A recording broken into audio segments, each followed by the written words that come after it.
Pas certain que vous continuerez d'aller dans les transports en commun en mini-jupe après avoir écouté l'histoire de Chimène. Ce jour-là, Chimène se rendait au village avec son frère aîné, pour visiter leur grand-mère. Elle n'avait pas revu sa grand-mère depuis plusieurs années. La journée avait très bien débuté et Chimène était très contente d'avoir enfin reçu les documents de son terrain qu'elle avait acheté 1 an plus tôt. C'était d'ailleurs l'une des raisons de sa visite au pays. Chimène s'était opposée au désir de son frère de prendre un taxi et avait opté pour le bus. Après tout, ils allaient à la gare routière prendre un car pour le village. Chimène voulait surtout expérimenter à nouveau les bus du pays. Chimène était une très belle fille et elle le savait.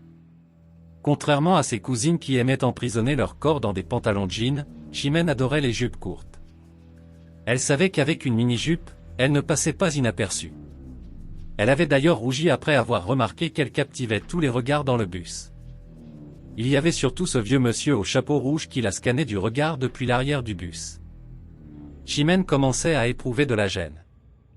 Elle ne pouvait malheureusement pas quitter son champ visuel puisque toutes les places assises étaient occupées. Elle sentait presque son regard animal peser sur elle.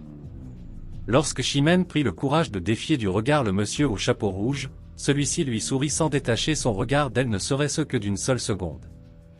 Elle avait une sensation bizarre qui instinctivement lui demandait de s'éloigner de cet homme. Chimène avait chuchoté à l'oreille de son frère que le monsieur au chapeau rouge lui semblait bizarre. Celui-ci avait ri en lui disant de souvent laisser leur peur d'occidentaux à l'étranger avant de voyager. La gare n'était plus qu'à 10 minutes, Chimène allait enfin être loin de cet individu. Du moins c'est ce qu'elle se disait tout en souhaitant que le monsieur ne se retrouve pas dans le car qui les amènerait au village. Pourtant alors que le bus traversait les rails, Chimène se mit tout à coup à crier en disant « Arrêtez je vous en prie, arrêtez je vous en prie ». Elle lâcha la barre qui lui permettait de rester en équilibre pendant les soubresauts du bus pour tenir son bas-ventre puis s'effondra. Elle était en pleurs et disait « Il m'a violée » en pointant du doigt le vieux monsieur au chapeau rouge. Le chauffeur immobilisa le bus devant les cris des autres passagers. Tous ceux qui s'étaient retournés vers le monsieur à la chemise rouge l'avaient vu ajuster la ceinture de son pantalon. La police de la gare routière qui n'était pas loin se dépêcha au niveau du bus. Chimène, son frère et le monsieur au chapeau rouge descendirent du bus à la demande de la police et firent un tour au poste de police pour la déposition. Alors que l'homme au chapeau rouge clamait son innocence tout souriant en affirmant qu'il était assis au fond du bus, Chimène argumentait qu'elle avait senti comme une main invisible agripper son sous-vêtement. Ensuite elle avait senti quelque chose entrer en elle avec force ce qui l'avait poussée à crier très fort.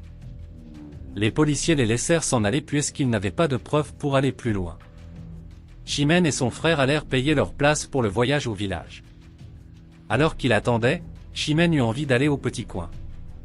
Une fois dans la toilette, elle remarqua qu'elle saignait et vint très vite en parler à son frère. Celui-ci qui n'avait pas du tout cru au viol l'accompagna alors à l'hôpital.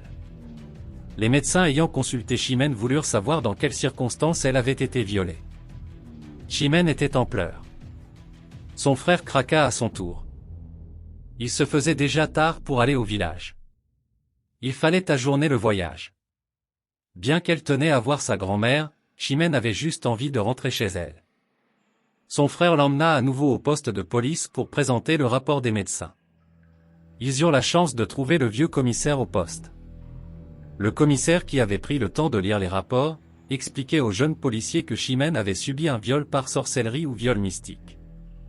Malheureusement il n'y avait pas assez d'éléments dans la loi pour punir l'accusé avec les preuves au dossier. Il conseilla Chimène d'éviter les mini-jupes dans les transports en commun. Ils avaient déjà reçu plusieurs plaintes de jeunes filles en lien avec des viols dans le transport et à chaque fois les victimes étaient vêtues de mini-jupes. Chimène était en sueur, choquée et énervée.